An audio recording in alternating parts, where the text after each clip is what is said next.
La documentación sobre Roma existe, evidentemente, los datos históricos están, pero una vez con ello, ¿cómo traza el escritor el perfil psicológico del personaje? Porque podemos saber esos datos, lo que todo público Cornelio Escipión, pero hacer un retrato psicológico tan intenso como el que se hace en la novela, no solo de Cornelio Escipión, sino de otros muchos personajes, me imagino que ahí también la literatura creativa en ese sentido hace mucho, ¿no?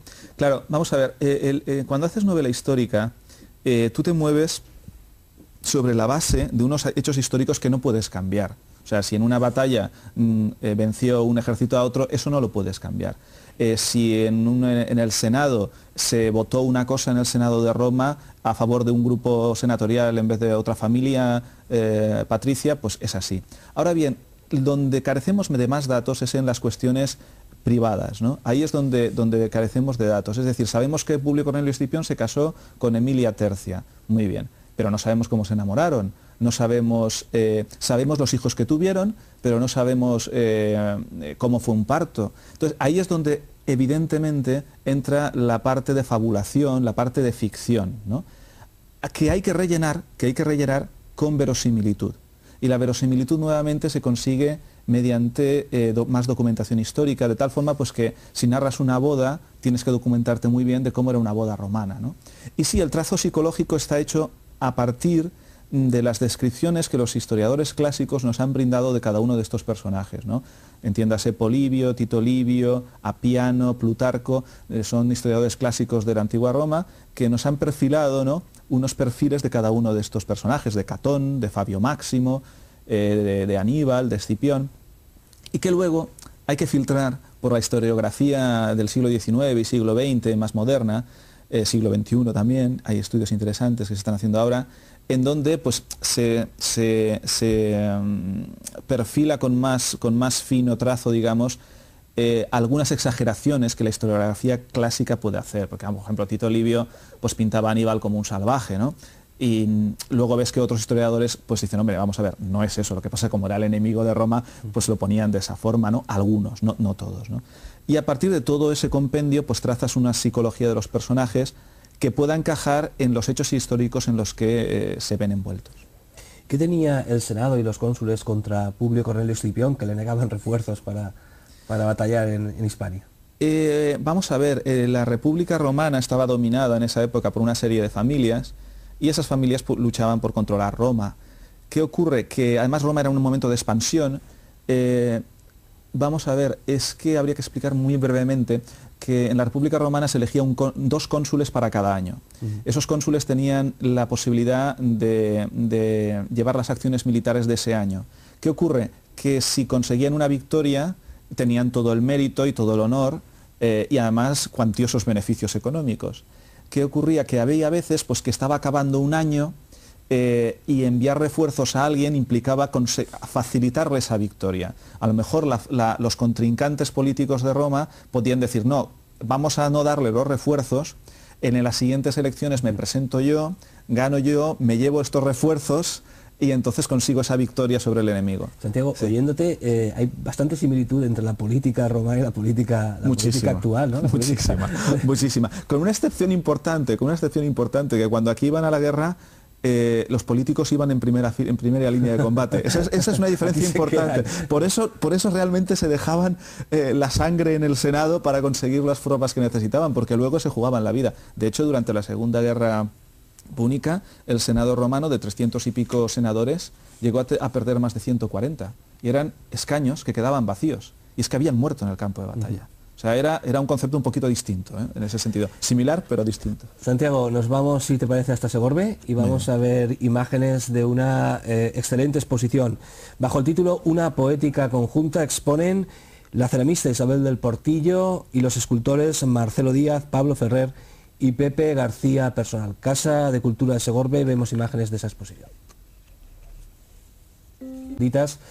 La historia de las legiones que desafiaron a Aníbal, publicada en la editorial Ediciones B, Grupo Z, que pronto además se presentará en Valencia, pero que ya pueden encontrar en las librerías de Castellón. Es uno de los libros que hoy precisamente nos recomienda la librería Argot y del que hablaremos también en Temps de lectura. Pero tenemos la suerte, como digo, de contar con su autor y estar charlando con él. Las legiones malditas, las legiones quinta y sexta, desterradas a Sicilia, por la derrota en la batalla de Cannae. Unas legiones que luego cobraron un papel importante, ¿no? Sí, sí, son de ahí tomo el título de la novela. La gente suele saber, la gente que sabe un poco, ¿no?, de la historia de Roma y de los enfrentamientos con Aníbal, ¿no?, pues que al final los romanos le ganaron a Aníbal. Lo que no saben es que lo hicieron con unas tropas que habían formado parte de la peor derrota de Roma, que fue la derrota en Cannae, ¿no? En Cannae los romanos se presentaron con 8 legiones, doblando en número de soldados a Aníbal, y Aníbal con la mitad de soldados los masacró, con una estrategia militar envolvente, impresionante, ¿no? Y de ahí escaparon una serie de soldados, entre otras cosas guiados por Publio Cornelio Escipión, que participaba pero no comandaba las legiones entonces, era un oficial, y contribuyó a salvar a esas tropas, pero esas tropas al final el Senado las desterró al exilio porque las consideraba la figura de la vergüenza de Roma. De tal forma que cuando Roma se vio acosada por Aníbal, antes recurrió a alistar a reos de muerte, a liberar a esclavos para hacer los soldados en las legiones, a alistar a casi niños antes que recurrir a esas 2 legiones que se iban pudriendo sin abastecimiento en la costa occidental de Sicilia, ¿no? Y lo que la gente no sabe es que por una serie de acontecimientos que se narran en la novela, fue con esas legiones con las que tuvo que ir Escipión a África, y con esas legiones le dio la vuelta a la historia, ¿no? Entonces me parecía muy interesante trazar la vida también, el relato de legionarios que de vergüenza, de ser la vergüenza de Roma, terminaban siendo los héroes de Roma, ¿no? Trazar ese progreso me parecía muy interesante. Muy interesante también dentro del libro es el papel que juega el teatro, sí. Y sobre todo el debate, un debate que también se traslada a la actualidad, ¿no?, entre el teatro, la función social que debe cumplir el teatro, ¿no?, si debe ser una función de entretenimiento o debe ser también una función de crítica social, cosa que imagino que al Senado no le haría ninguna gracia y a los cónsules de Roma no les haría ninguna gracia que se hiciera crítica social en el teatro de autores como Plauto y demás, ¿no? Exacto, exacto. Es algo que pasaba y que también me parecía muy interesante, pues son cosas que pasaban hace 23 siglos y pasan ahora, ¿no? Que a veces, pues según qué regímenes políticos, ¿verdad?, la crítica no se vive bien, ¿no?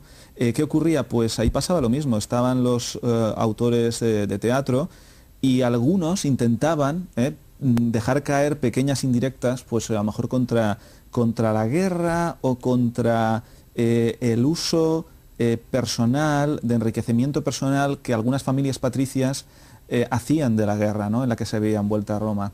Y bueno, hay anécdotas que se incluyen que están totalmente cotejadas históricamente, ¿no? El hecho de que alguno de los escritores que aparece ahí pueda acabar en la cárcel, las pintadas que aparecían en el foro de Roma, digamos, animadas por algún escritor, o sea, que el graffiti, ¿no? Pues se hacía graffiti, el graffiti se metía contra alguna familia patricia, la familia patricia reaccionaba, encarcelaba a los escritores, los desterraba, los de otras familias patricias a lo mejor los intentaban ayudar, etcétera.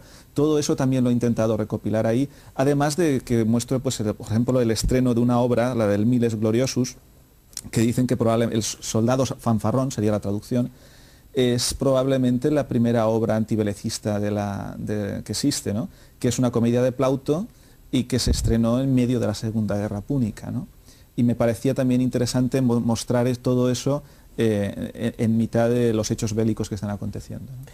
Santiago, queda una novela más, me imagino, para cerrar esta trilogía. Sí. Y bueno, ahora estamos estrenando esta, pero me imagino que la tercera ya estará en curso, ¿no? Está en curso.